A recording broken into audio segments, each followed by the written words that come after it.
Mystery is a big deal in video games, but not many people can pull it off. Hidetaka Miyazaki from Software does. He uses language through vague item descriptions or NPC dialogue that is more like written in riddles to create such a world building you see like in Dark Souls. This kind of storytelling creates a mosaic in your head as a player, and you have to fulfill or complete it by yourself.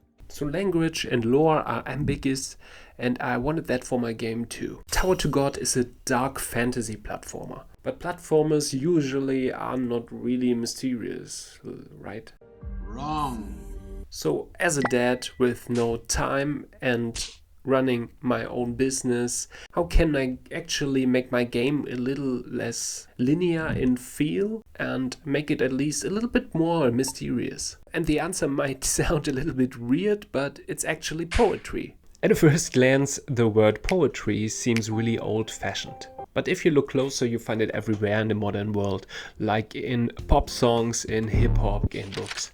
I sat down with a friend in a coffee shop and we brainstormed how could we incorporate poetry in a concise and impactful way. We decided to start with the NPCs that basically serve as an unlock system for the player character's skills. In the early version it was just like you run through the NPC and you directly got the ability. That's quick, but it doesn't do anything for the atmosphere or something with the mind or the mosaic thing I just have in my mind. In the second version there was a pop-up. I really had a deep dive into Aseprite. It's not like my best skill, but I found out it would be cool to have like portraits, pixel portraits of every NPC.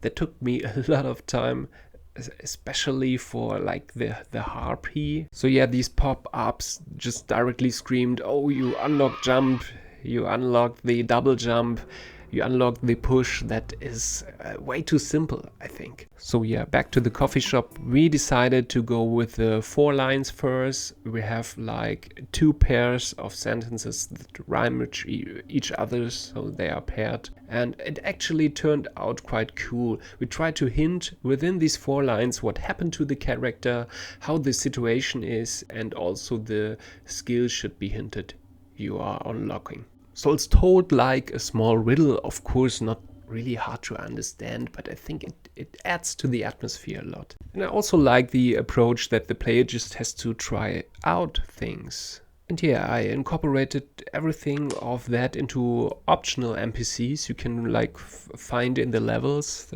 sometimes hidden, and they give hints about mechanics that you're just meeting or just confronting. So now here's the thing, Tower to God is just a simple retro project I do as a hobby. There is a Steam page, I will release it totally for free, so please wishlist it. Enjoy!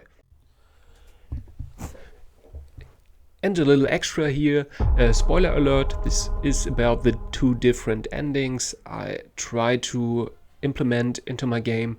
I just took weeks to finish these artworks, so there is a true ending if you collect all collectibles in the game. The artwork for that is here. It took me like 2 or 3 weeks, but I'm really proud of it. I think the sunset looks great, the character looks great, and yeah, this is the artwork that both endings share.